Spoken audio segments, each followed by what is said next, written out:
Құрметті қазақ елі, әлемді жаулаған ауыр індет бізде де айналып өтпеді. Алайда мемлекет басшысы тез арада тиісті шешімдерді қабылдап, өте орынды жарыққа қол қойды.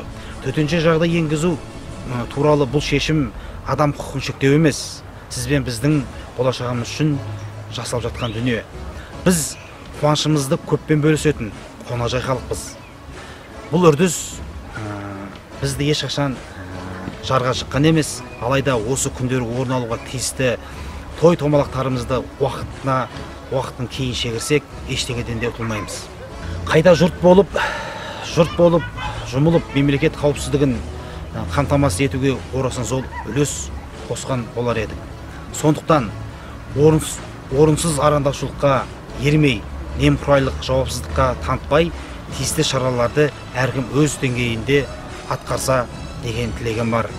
Құрметті ағайын, бұл сынақ уақытша, ал Қазақстан мәңгілік тұрағымыз. Сондықтан өз отанымыздың, әрбір қазақстандықтың болашағы үшін барынша сақтыққа мән берейік. Еліміз аман, жұртымыз тыныш болсын.